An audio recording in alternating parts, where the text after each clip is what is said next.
who becomes at fault when someone is on the road like that? If it is a kid riding on the side of the road and they get struck by a car, is it the car's fault for going off towards the curb, or is it the kid's fault for going too close to the road? How do you determine that from a legal perspective? We always hear that pedestrians have the right of way, but as soon as you're on a motorized vehicle, do you still have the right of way?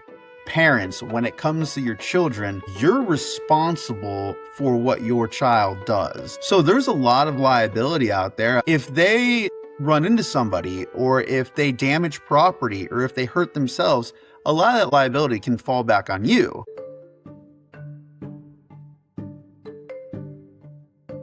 Medicine, Law, friendship. This is Dr. Long and Lawyer Nik. You're listening to the Medico-Legal Brief. one doctor, one lawyer, and a whole lot of gray area.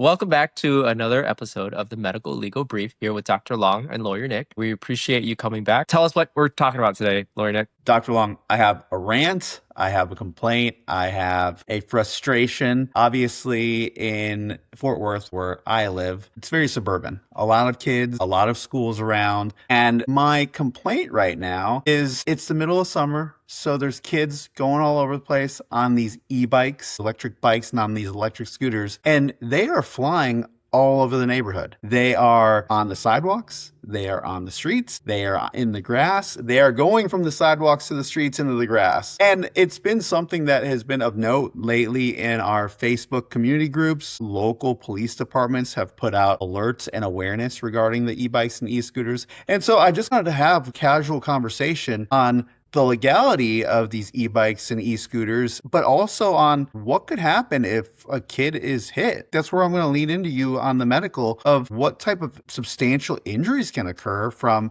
somebody getting hit on an e-bike, somebody falling off an e-scooter, and dive deeper into this problem I'm seeing in the community. I will tell you that we don't see as much of that here where I'm living at in the Midwest. We see some, but I say most people around here probably just walk to school or bike to school normally, but no e-bikes or electronic transportation that we're seeing. But with that said, I totally understand what you're saying, where you're coming from, because we do see a lot of injuries when it comes to these sort of extracurriculars and activities that younger kids are doing. When it comes to even just running out in the streets, playing sports, or if you're rollerblading, skating, skateboarding, biking, they all come with their risks, and you have to weigh those risks and benefits of exercise activity, being outside, versus what are the risk factors and how do you limit or mitigate and decrease those factors of getting injured. One, of course, is making sure that your child wears a helmet. That's one of the most important things. Even adults should wear their helmets too. So I'm curious, there's not a lot of these around you. Is it because you're in more of a rural area, or is it just that the fad isn't up in the Midwest?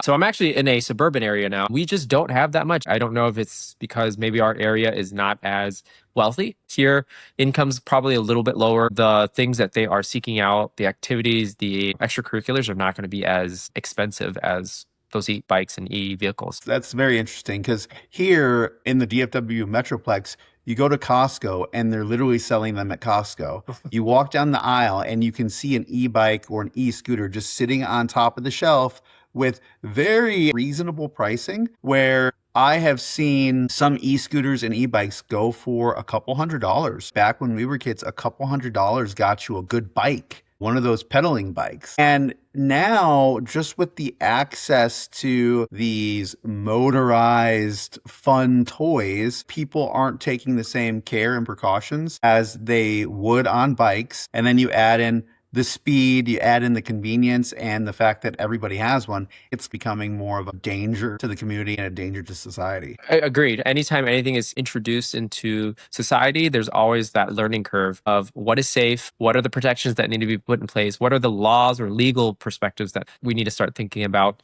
Do we need to start mandating certain things? We're in that phase where we're still trying to figure out what the limitations should be and how are we going to keep the community safe. How does this legally affect us? How does this affect our society? And how do we make those changes come to fruition if we are a concerned parent or concerned community member who does not want to get hurt or see anyone become hurt from these e-bikes and e-scooters? Exactly. We're kind of in a transitional period where, as they get more popular, there is going to be laws on the books that will eventually address what's going on, whether it's for the better or for the worse. Maybe I'm just getting too old, but I see teenagers driving cars, a 16 or a 17-year-old, and I think to myself, my gosh, that person looks extremely young. Should they be behind the wheel of a vehicle? So you could only imagine my grumpy old man coming out when I'm seeing 11 or 12-year-olds speeding past me on a motorized bicycle that looks almost akin to a dirt bike or a motorcycle, and just my anger come out because of safety violations and not obeying the rules of the road and all that fun stuff. But before we get into the legalities, I think it's important for our listeners, for our parents out there who have children that have the e-bikes and the e-scooters,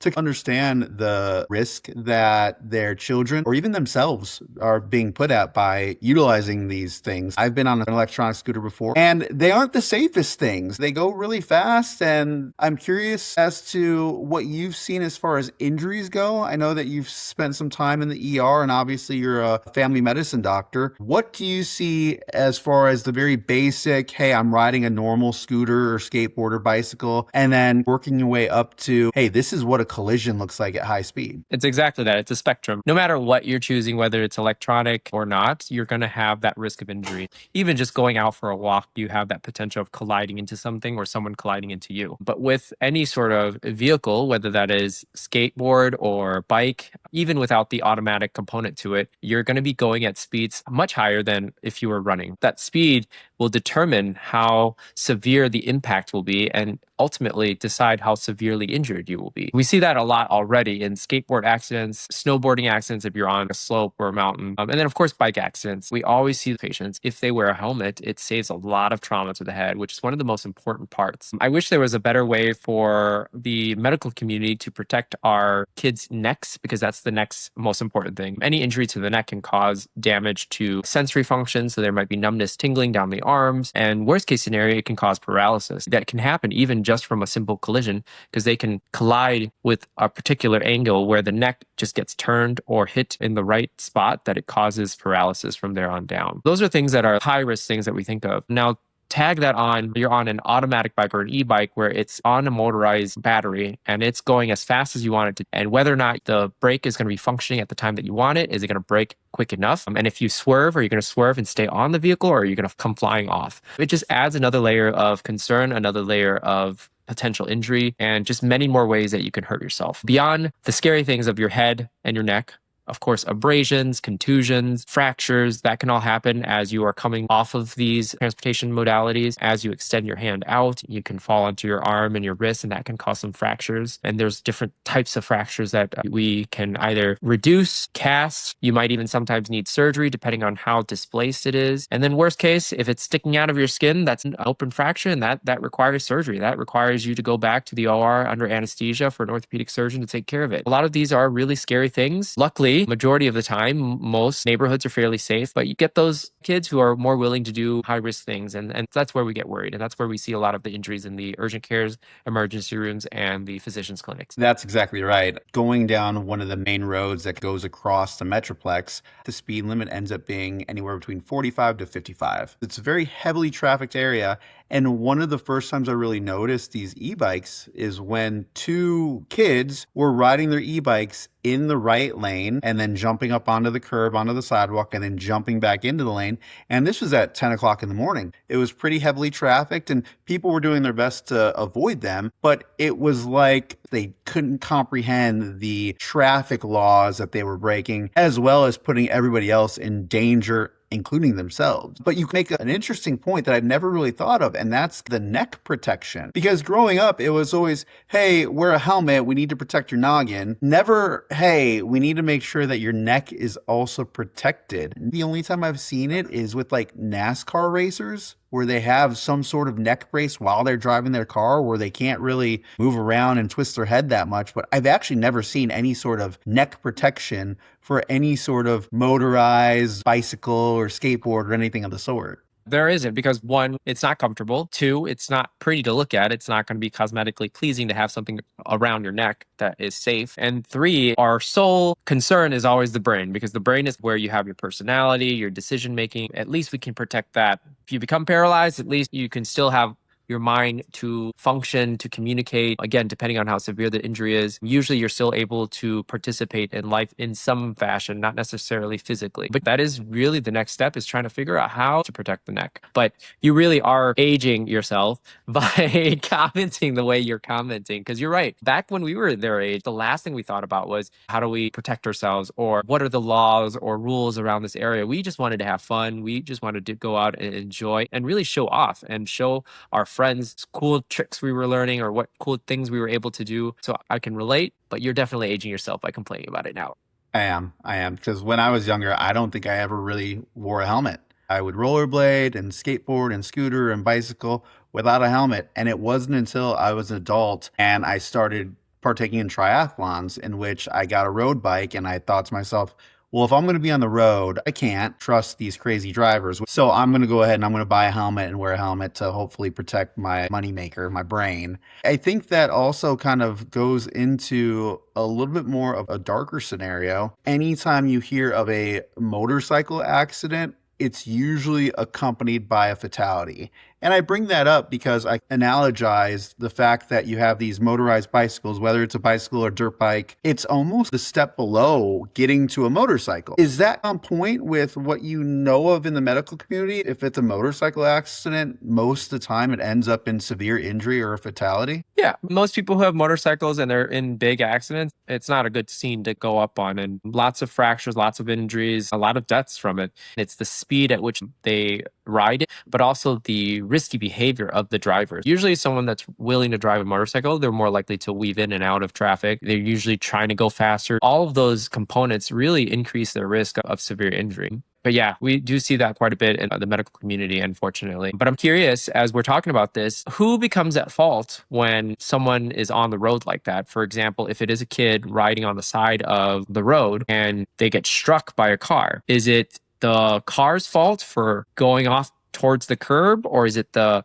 kid's fault for going too close to the road? How do you determine that from a legal perspective to see who's at fault? So, brilliant question. And it's always going to depend on the laws on the books in your community. We always hear that pedestrians have the right of way, but as soon as you're on a motorized vehicle, do you still have the right of way? When you think of kids in a traditional sense, being on scooters, being on skateboards, being on bicycles, if they're hit by a car, you're usually going to look at the car and blame the driver for whatever reason. An accident is an accident, and maybe the cyclist turned out in front of the driver. Maybe the kid went into the middle of the street and the driver just couldn't stop, and the liability changes at that point. But when you start throwing in these motorized vehicles, as well as taking into account the age of the individual on the motorized vehicle, that starts dictating where it goes. If it is a 16 or 17-year-old who has their driver's license, who's on an e-scooter or who is on an e-bike, that might change the liability as far as them understanding the rules of the road and understanding the laws that accompany responsibility like driving. But if you have a 10, 11, 12-year-old, somebody who can't mentally conceptualize laws and rules and how to adhere to other drivers and right-of-ways, then the liability may fall back on the driver, even though they couldn't really do anything about it. It's a very interesting gray area, and I think it's one of those areas that is going to evolve from a legislation standpoint and from a legality standpoint. We're going to need some laws on the books that define who is at fault when a 10-year-old on a motorized e-bike collides with a 45-year-old man in a Jeep. What does that look like, and who ultimately is responsible, while taking into account who is actually adhering to the rules of the road? Then how does that legislation come to fruition? Is it something where you have to have more accidents and then the public turns it into a movement that then requires legislation? Or does someone come up with the idea or sees that this may become an issue and bring it up now before a lot of injuries occur and a lot of deaths occur from these accidents? It actually goes both ways. Sometimes the local community or the legislators in the local community, whether it's at the city level, the county level, the state level, they recognize that this is an issue and they start actually trying to address it. They'll end up going out, they'll take surveys, they'll get data, they'll get researchers, they'll understand the dynamics of what exactly they're looking at.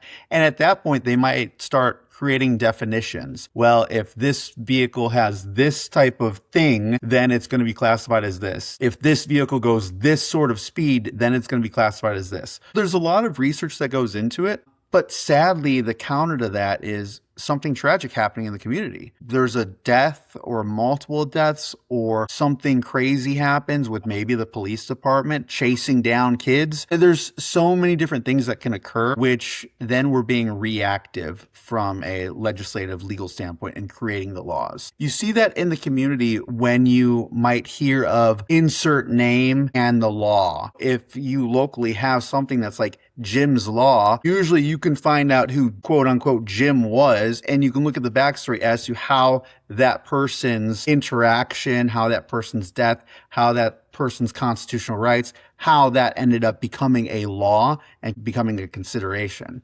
Sadly, I don't want to see these laws come into play because kids are dying on e-bikes and e-scooters. That's the wrong approach to take. But these items really need to be legislated so we can understand the dynamics of what we're looking at. What this is reminding me of is the distinction, or trying to distinguish, between the minor and adult, someone that is 16, 17 and deciding whether or not they're a minor or not. That's the argument that people will have, is when do you determine an e-bike is now considered a motorbike or a motorcycle? And at what speed, or maybe what sort of strength the battery or the engine is able to speed up at, or the horsepower that it carries. And that's where I'm curious, because then of course, you're going to have different rules in different areas. Your particular Fort Worth area might be different from Plano area versus here in Wisconsin. It's very interesting how these laws and legislation comes about, and I'm curious to see how that will evolve over the years. Yeah, and age is definitely a defining factor in a lot of our laws. In most places, if not all places, it's 16 to go get a driver's license. And then you think, okay, well, you need to be 18 to enter the military, but then you also need to be 18 to vote, but then you need to be 21 to drink. There's so many different age qualifications that occur within our laws. That's the first thing that we look at. What's the age that we're going to set? And then you look at the dynamics and the surrounding circumstances. I remember being 10 years old, 11 years old on some deer lease, riding a four-wheeler just by myself without a helmet, and that was okay. The only person I was really putting at danger was myself. And at the time, my parents thought, okay, well, we've trained him how to ride it. He understands not to go this fast. He understands to stay in this safe area. But then you take that same kid and you put him on an e-bike in a neighborhood where there's cars pulling out of their driveways, parking lots, school zones, and it completely changes the dynamic. So then trying to define the time, place, and manner and making sure it's appropriate, but also not sucking the fun out of life. I always think that we're eventually going to go to a Back to the Future scenario where we have hover skateboards. And we want to push that. We want to push the technology. It's great that those electronic travel modalities are accessible because not everybody can afford a car. But then we have to take into account the laws that need to surround them as well as the dangers that can occur. As we're having this conversation, I'm thinking of some other negatives and positives of what you just said. Positive is that there's another modality for people to transport themselves, especially those who cannot afford a car. That's a reasonable point.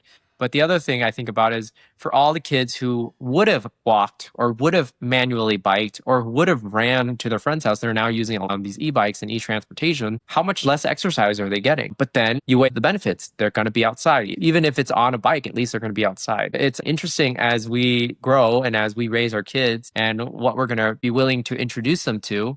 Luckily for me, my son is very risk adverse, so he would not be interested in something like that. If we introduced it to my daughter at 2 years old, she'd be ready to ride that down the road and just go ham with it. And I think if you're in a safe area, these items are awesome. I don't want to come off as being the Grinch, the grumpy old man on the corner. I just think there needs to be some restrictions and some training and some informed decision making when it comes to these, because I also agree with you. I remember being a teenager, not having my driver's license, and I wanted to go to the ice cream shop at the corner. I didn't want to walk. And my parents would say, no, I'm not driving you. Well, now at 12, 13, 14, I can go to that ice cream shop. I can go to the high school to go meet my friends to go play football or soccer. It's a lot more accessible. But are we actually robbing our youth of fun times like learning to ride a bike or exercising appropriately? And of course, it's regionally based. Here in Texas, the weather, unless it's hot, it's pretty beautiful most of the time. You're probably not seeing the motorized scooters when you're up north and it's the middle of the winter and you just not trying to deal with a blizzard. Maybe that's one of the reasons why we don't have motorbikes up here, is because you can only use it half the year, or really a part of the year, because of the weather. I'm really interested to see where things go and how they change. Anything else you want to add? I think it's also important to note that parents, again, parents, when it comes to your children, you're responsible for what your child does. There's a lot of liability out there. A parent might sit back and say, oh, yeah, my kid's got a motorized scooter. I'm just going to let them do their thing. But if they run into somebody, or if they damage property, or if they hurt themselves, a lot of that liability can fall back on you. If a person takes their motorized e-bike and crashes into a parked car, well, you're now liable, even though it wasn't you, it was your kid. That's another important consideration for our parents out there, to make sure that you're informing your child of the repercussions. You're putting boundaries on what should happen on that e-bike. You're at least giving a basic understanding of what traffic laws are and what to look out for and how to be safe. And then I think finally, making sure that they have the appropriate protective equipment, i.e. a helmet, to ensure that if they do end up in an accident, they're going to minimize the bodily harm that may occur. When you say liable, I'm assuming you mean financial compensation for any sort of injuries to others or damage to others. But would this also potentially affect like a insurance policy, depending on where the injury or the damage occurred? For example, if their kid damaged a car that was sitting in front of their house, would that dip into like a car insurance claim? That's very interesting, because it definitely could. Insurance could definitely play a role. Now, the funny thing is that realistically, you don't have insurance on the e-bike, because usually when you get into a car accident, insurance deals with the other insurance. But at that point, you're opening the realm to, okay, do you, as the parent of the child that ran into the car, is there a certain insurance that they can get at? Is it homeowner's insurance? Does that fall under it? Is there no insurance protection whatsoever and everything's going to come out of pocket? Is it just you going to get sued because you weren't paying attention to your kid? We see this a lot of times in a lot of different things. We see it with kids who do inappropriate things at school, kids who have access to drugs and alcohol, kids in school shootings. The question always goes back to the parents. What were the parents doing to prevent this? How are the parents liable? Anytime you're dealing with a teenager or a child, you kind of look at the parents and say, okay, how are they going to be liable in this situation? That's a brilliant question. As far as have a vehicle, a motorized vehicle running into another motorized vehicle, one has insurance, one doesn't. How does that work? Especially if maybe one doesn't need to have insurance by the very nature of it just being an electronic bike. That's one of those speculative questions that our legislators probably need to pay attention to. And that's something that may end up going into law, to where you now need to put your e-bike or your e-scooter on your car insurance or on your auto insurance to make sure that there's protection. I'm very interested to see how things evolve, how the rules of the road evolve. We have bike lanes, we have jogging lanes. Are there going to be scooter lanes? Are there going to be e-bike lanes? What laws will now be established for these electronic motorized scooters and bicycles? I can't imagine them opening up a scooter lane. They're just going to share the lane with the bikes. I mean, down in Texas, maybe, because you guys have all that extra land to build on. But anywhere like New York City or even California, it would be hard to imagine. But I really appreciate the conversation. Viewers, thanks for following up on another episode here on the Medical-Legal Brief with Lawyer Nik, Dr. Long. If you guys have any comments, questions, inputs, topics that you want us to discuss, please put it down below. Make sure you follow us on social media. And again, our episodes come out every Wednesday at 10 a.m. Central Time. Yes, we're doctors. Yes, we're lawyers. No, this podcast is not medical or legal advice. Do not take anything we say as a reason to perform your own heart surgery, represent yourself in court, or diagnose your neighbor's rash. This is for entertainment only. Think of it like hanging out with your smartest, wittiest friends, not a substitute for an actual appointment. If you act on anything we say without talking to your own professional, that's on you. Seriously, don't do that.